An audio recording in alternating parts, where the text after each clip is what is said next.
ফিরে এলাম চতুর্থ শনিবারের সোনাবেলা নিয়ে। এই সিজনে প্রয়াসম ভিজুয়াল বেসিক্স থেকে আপনারা শুনতে পাবেন প্রখ্যাত সাহিত্যিক সৈয়দ মুস্তাফা সিরাজের নির্বাচিত ভয়ের গল্প। সৈয়দ মুস্তাফা সিরাজের জন্ম 14 অক্টোবর 1930 সালে। বাংলা সাহিত্যে, বিশেষ করে কিশোর সাহিত্যে গোয়েন্দা কাহিনীর লেখক হিসেবে সৈয়দ মুস্তাফা সিরাজ ভীষণ জনপ্রিয়। সৈয়দ মুস্তাফা সিরাজের একাধিক লেখা আমরা পাই শুকতারা, আনন্দমেলা, পক্ষীরাজ, সন্দেশ ইত্যাদি পত্রপত্রিকায়। লিখেছেন অনেক ছোটদের গল্প। বহুদিন আনন্দবাজার পত্রিকার সঙ্গে যুক্ত ছিলেন। বেতারের জন্য লিখেছেন বহু নাটক। অলিক মানুষ উপন্যাসের জন্য পেয়েছেন ভুয়লকা পুরস্কার, বঙ্কিম পুরস্কার ও সাহিত্য একাডেমি পুরস্কার। এছাড়াও আনন্দ পুরস্কার, বিভূতিভূষণ স্মৃতি পুরস্কার, সুরমা চৌধুরী স্মারক সম্মান ইত্যাদি আরও কিছু পুরস্কার পেয়েছেন। উত্তরবঙ্গ বিশ্ববিদ্যালয়ের তরফে সিরাজকে সাম্মানিক ডিলিট মর্যাদায় ভূষিত করা হয়েছিল। আমেরিকার আইয়া বিশ্ববিদ্যালয়ের আমন্ত্রণে বিশ্ব লেখক সম্মেলনে যোগ দিয়েছিলেন। সেখানে সাম্মানিক ফেলোশিপ প্রদান করা হয় তাকে। 4 সেপ্টেম্বর 2012 সালে আমরা হারাই এই প্রখ্যাত সাহিত্যিককে। ধন্যবাদ জানাই ওনার পুত্র শ্রী অমিতাভ সিরাজকে শনিবারের সোনাবেলার এই প্রচেষ্টায় আমাদের পাশে থাকার জন্য। শহর যতই বড় হচ্ছে, ঝলমল করছে রাস্তার আলো, ততই দূরে সরে যাচ্ছে ভূত, প্রেত, পেতনি, শাকচুন্নি ও ব্রহ্মদৈত্যরা। মাঝে মাঝে মনে হয় যদি ফিরে যেতে পারতাম 9 দশকের মাঝামাঝি,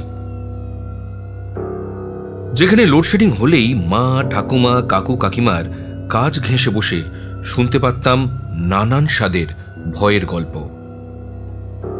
বর্তমান প্রজন্মের হাতে অ্যান্ড্রয়েড। এই টেক স্যাভি প্রজন্মকে 9 দশকের স্বাদ দিতে এগিয়ে এসেছেন সল্টলেক ও রাজারহাট নিউ টাউনের কিছু বাসিন্দা।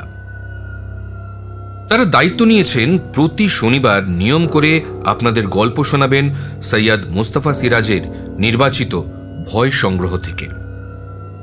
হেডফোন কানে লাগিয়ে ও ঘরের আলো অফ করে একবার শুনে দেখতে পারেন এনাদের প্রচেষ্টা আপনাদের কেমন লাগলো।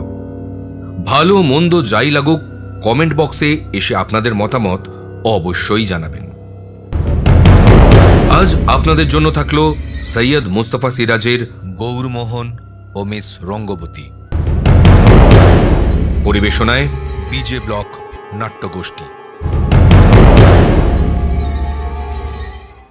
নাটক গৌরমোহন ও মিস রঙ্গবতী।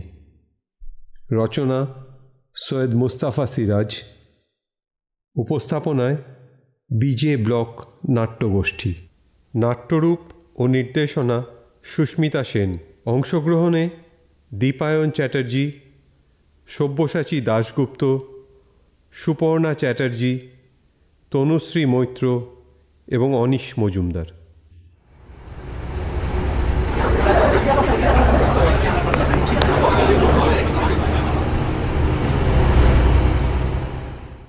দাদা দাদা এসব কি হলো? কিছুই না, ওরা সবাই বাস যাত্রী, কেউ মারমুখী জনতা নয়। ওরম করেই এরা নিত্য যাতায়াত করে। সে কি? কিন্তু কিন্তু আমারও যে যাওয়ার ছিল ওই বাসে। তা গেলেন না কেন? ওটা যে ওঠার বাস ছিল তাই তো বুঝতে পারিনি। আমি ভেবেছিলাম। তাই এখানে বলো দেখি অরুণ, সবাই ওরম করেই যাতায়াত করে। আপনি বুঝি কলকাতার মানুষ? হ্যাঁ, দেখেই ধরেছি। কিন্তু এখন কি যে করি। আচ্ছা আচ্ছা, এখানে কাছাকাছি কোনো চায়ের দোকান আছে নাকি? হ্যাঁ, ওই তো একটু এগিয়ে গিয়ে বাদিকে পেয়ে যাবেন। অনেক ধন্যবাদ। আরে ওই তো চায়ের স্টল। কি করতে যে সুমোহনের কথা শুনে এখানে আসতে গেলাম কে জানে। সে বলেছিল চিকনডিহি স্টেশনে নামবি, নেবে পিচ রাস্তা ধরে হেঁটে এসে বাস পেয়ে যাবি। আমি কদমতলা স্টপে তোর জন্য অপেক্ষা করব। কোথায় কি দাদা একটা চা দেখি, একটা চা দিন তো। চারদিক কেমন খাঁ খাঁ করছে, একটা ঘর বাড়ি নেই এই রেল কোয়ার্টার ছাড়া। বিকেলের রোদটাও মরার মতো ফ্যাকাশে মার্কা। কেন যে সুমোহনের গ্রামে বেড়াতে যাওয়ার ইচ্ছে হলো, নিজেরই মুন্ডুপাত করতে ইচ্ছে করছে এখন। উঠতে পারলেন না তো স্যার? তা পারবেনই বা কী করে? আপনাদের অভ্যেস আছে নাকি এসবের? আপনারা সব হলো গিয়ে কলকাতার লোক। কলকাতাতে কেউ এরম করে যাওয়া আসা করে না। তার নেক্সট বাসটা কটায় ভাই? আর নেই তো আজ। যিনি গেলেন মানে বাস ড্রাইভার, সে কাল সকালে আবার ওখান থেকে বাস ভর্তি করে নিয়ে সকাল 8টায় এইখানে আসবে। না, তাহলে তাহলে ফিরে যাওয়া ছাড়া তো আর কোনো উপায় নেই দেখছি। দাদা দিন দিন, আর এক কাপ চা খেয়ে কলকাতার দিকে রওনা দিই।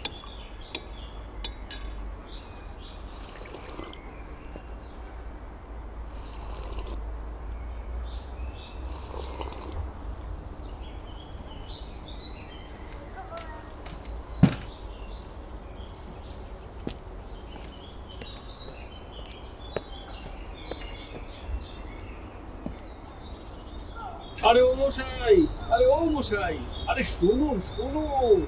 এ আবার কে?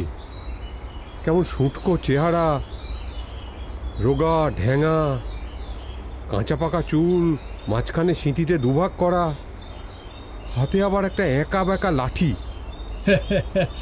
বাসটা ধরতে পারেননি তো, এখানে এই এক প্রবলেম। তা যাবেন কোথায়? ওই কদমতলা। তা কার বাড়ি যাবেন ওখানে? সুমোহন চ্যাটার্জিদের বাড়ি। তা কি সম্পর্ক আপনার সাথে তার? আমার বন্ধু হয় সুমোহন। আরে আমি সুমোহনের জ্যাঠা গৌরমোহন। আচ্ছা আচ্ছা, একটা প্রণাম করি, একটা প্রণাম করি। থাক থাক থাক, আর প্রণাম করতে হবে না। আমি এই বিকেলবেলা পাইচারি করতে আসি, তাও অভ্যাস বলতে পারো 5 মাইল হাঁটা। তা রোজ 5 মাইল হলে তো 10 মাইল হয়ে যায় যাওয়া আসা মিলিয়ে। আরে চলো চলো চলো, গপ্প করতে করতে চলে যাই। মানুষ আজকাল পরমুখাপেক্ষী হয়েছে বলেই এত প্রবলেম, বুঝলে কি না? সে তো বটেই। বুঝলে, আমার ভাইপো সুমোহন, মানে তোমার বন্ধু, চাকরি না করে বেশ চাষবাস চালিয়ে যাচ্ছে, নিজের পায়ে দাঁড়ানোর চেষ্টা করছে, বুঝলে। জমি জমায় মেকানাইজ চাষবাস করে, কদমতলার মাঠে বিদ্যুতের লাইন থাকায় ডিপ টিউবওয়েলের জলে সেচ করে জমিতে। আমি ওসব অবশ্য করিনি। বাবা বেঁচে থাকতেই ফ্যামিলি থেকে সরে এসে আলাদা বাড়ি করেছিলাম, বিয়ে থা করিনি। তা কি বলো, ঠিক করেছি কি না? তাই তো, তাই তো। তা বিয়ে থা করেছো নাকি বাবাজি? বয়স কত হলো? ওই সুমোহনেরই বয়সী আমি। ওই বয়সটাই বড় খারাপ, বুঝলে। বেশিরভাগ লোকের ধারণা হয় এই বয়সে বিয়েটা না করে ফেললে জীবনটা বরবাদ হয়ে যাবে, আর 40-এর পর তো মৃত্যু ভয়ের উদ্ভব। আর এই বয়সে একাকিত্বের ভয় আমারও হতো। কই, আমার তো এরকম মনে হয় না জ্যাঠামশাই। আরে হয় হয়, বুঝতে পারো না। 30 পর্যন্ত একাকিত্বের বোধ, 30 পার করে ফেললে আর চিন্তা নেই। তখন অপূর্ব সুন্দরী পাত্রী সামনে এসে দাঁড়ালেও নানা ভাবনা চিন্তা মাথায় আসবে, দোনামোনা হবে। আহা, আপনি নিশ্চয়ই নিজের কথাই বলছেন। ঠিক ধরেছ। আমার তখন 32 বছর বয়স। এখানে একটা সার্কাস দল এসেছিল। কদমতলায় শিব চতুর্দশীতে বড় মেলা বসে, বুঝলে।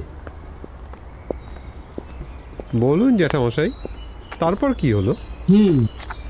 ওই সার্কাস দলে এক কেরলের মেয়ে খেলোয়াড়, অপূর্ব সুন্দরী মিস রঙ্গবতী। তার সাথে আলাপ পরিচয় হবার পর সে নিজেই আমায় বিয়ের প্রস্তাব দেয়। তার মনে হয় তার আর সার্কাস টার্কাস করতে ভালো লাগছিল না। তাছাড়া মালিক ভদ্রলোকও বড় খ্যাটখ্যাট করতো। একদিন মিস রঙ্গবতী এসে পরিষ্কার বাংলায় বলল, একটা কথা ছিল। হ্যাঁ বলুন। আচ্ছা, আপনি কি আমায় পছন্দ করেন না? না না, তা নয় তা নয়। আসলে এভাবে আসা বিয়ের প্রস্তাব আমার কাছে খুব অযাচিত মনে হয়েছে তো। তবে একটু যদি ভেবে দেখার সুযোগ দেন। হ্যাঁ হ্যাঁ, অবশ্যই। তবে একটু তাড়াতাড়ি আশা করব, কারণ সার্কাসের তাঁবু আর কতদিনই বা থাকে বলুন। এরপর দেখা সাক্ষাৎ হতেই থাকে, কিন্তু ওই যে বললুম, ওই 30-32 বছর বয়সটা বড় ভাবায়, দোনামোনা করায়। আমিও তাই করে চলেছিলুম মনে মনে, কিন্তু সাক্ষাতে ওরকম সুদর্শনাকে না বলতে পারছিলাম না। একদিন রঙ্গবতী বলল, আচ্ছা, আপনি কি আমার পরিবার সম্পর্কে জানতে চান? আমার বাবা মা আমার ছোটবেলাতেই মারা যায় এক কার দুর্ঘটনায়। আমি আমার মামার কাছে মানুষ। মামা খুব ভালো হলেও মামি আমায় বেশি দূর লেখাপড়া শিখতে দেয়নি। তাই তো এই সার্কাসে কাজ করি। মামির অত্যাচারেই ঘর ছাড়ি মাত্র 18 বছর বয়সে। এখন আমার 25 বছর বয়স। যে মেয়ে সদ্য যুবতী বয়সে ঘর ছেড়ে এই সার্কাসে এসেছে, সে মেয়ে খুব সোজা তো নয় নিশ্চয়ই। তার উপর ওই রকম সুন্দরী, না জানি কত চানেওয়ালা ছিল।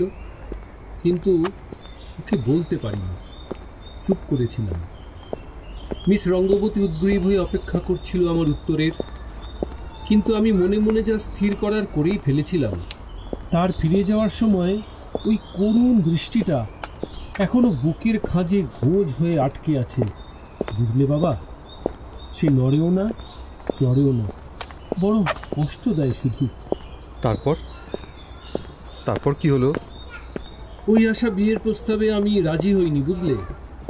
এরপর বর্ধমানে ট্র্যাপিজের খেলা দেখাতে গিয়ে এক মারাত্মক অ্যাক্সিডেন্ট হয় তার।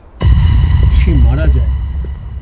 তখন মনে হয়েছিল বিয়েটা করলেই সে হয়তো বেঁচে থাকত। জ্যাঠামশাই, জ্যাঠামশাই, কি হলো? কোথায় গেলেন? এতটা রাস্তা আস্তে আস্তে যতবার আলো এলো, জ্যাঠামশাই কেমন যেন অদ্ভুতভাবে অদৃশ্য হয়ে গেলেন। কোথাও কোথাও কোনো অলৌকিক কিছু হচ্ছে না তো?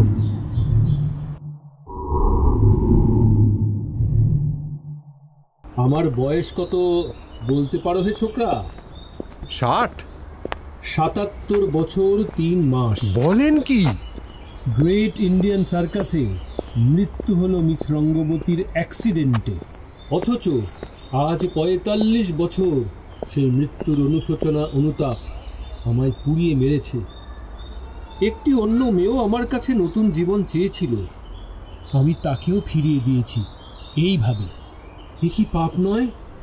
নিষ্ঠুরতা নয়? ওসব ভেবে এখন আর লাভ কি?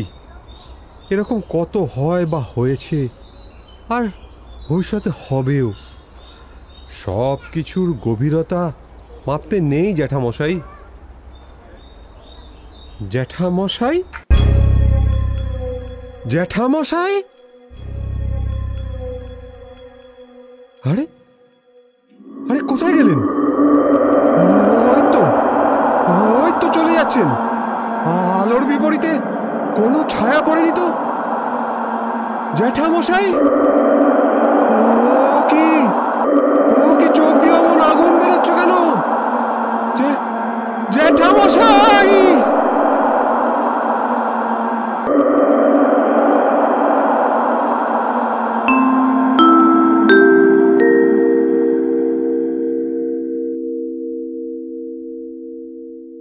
আরে, এই বাবুকে আজ বিকেলে বাস স্ট্যান্ডে দেখেছিলাম না?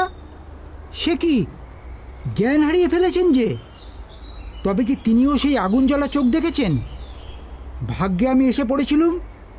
বাবু, বাবু, চোখে মুখে একটু জল দি। বাবু, ও বাবু। আমি কোথায়?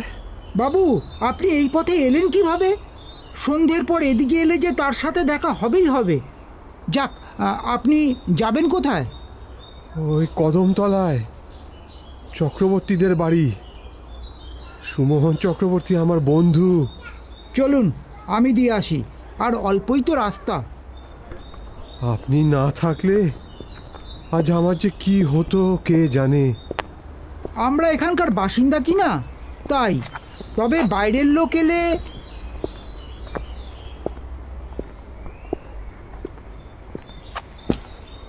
বাবু, আলো দেখে দেখে সাবধানে পা রাখেন তো দেখি। ওই ওই তো চক্রবর্তী বাড়ি, ডাকুন দেখি আপনার বন্ধুকে। সুমোহন, এই সুমোহন। আরে আয় আয়, আমি তো বাসে তোকে না পেয়ে ভাবলাম তুই বোধহয় আসিসই নি। কই গো, এদিকে এসো, আলাপ করিয়ে দিই তোমার সাথে। এই যে আমার স্ত্রী। নমস্কার নমস্কার। নমস্কার। আসতে কষ্ট হলো তো? না না, মানে ওই ওই বেশ এক্সপিরিয়েন্স হলো, কি বলিস? তা হলো, কিন্তু কিন্তু তোর জ্যাঠামশাইয়ের সাথে গল্প করতে করতেই তো ওই 5 মাইল পথ পার হয়ে চলে এলাম। কি বললি? জ্যাঠামশাই মানে গৌরমোহন জ্যাঠা? কি যাতা বলছিস তুই? তোর মুখ চোখের যে অবস্থা, খুব ক্লান্ত দেখাচ্ছে কিন্তু তোকে। তাই মনে হয় তুই ভুল বকছিস। কেন কেন ভুল বকবো কেন? আচ্ছা, তুই চেহারার বর্ণনা দে তো দেখি। ওই রোগা, ঢ্যাঙা, লম্বা, শুধু চোখ দুটো। কিন্তু আমাদের গৌরমোহন জ্যাঠামশাই তো আর বেঁচে নেই। 3 বছর হলো তিনি মারা গেছেন। কি যাতা বলছিস? এই 77 বছর বয়সেও তো 10 মাইল রোজ হাঁটেন উনি। দেখেছো দেখেছো, সেই কবে থেকে বলছি তোমাকে, ওনার পিণ্ডদানের ব্যবস্থা করো তুমি। এখন শুনলে তো? আমার দাদাকেও তুমি পাত্তা দাওনি, সেও এই একই কথা বলেছিল। জ্যাঠামশাই বেঁচে থেকেও এই গল্প শোনাতেন, আর মরে গিয়েও তাই শোনাচ্ছেন। কিছুই বোঝা যায় না।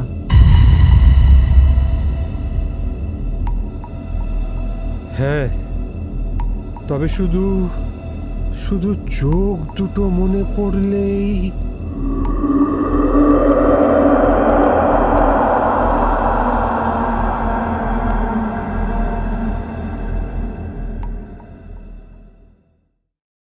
শুনছিলেন সৈয়দ মুস্তাফা সিরাজের গৌরমোহন ও মিস রঙ্গবতী, পরিবেশনায় বিজে ব্লক নাট্যগোষ্ঠী। আমরা ফিরে আসব আগামী শনিবার নতুন একটি গল্প নিয়ে। ভালো থাকবেন, ভালো রাখবেন।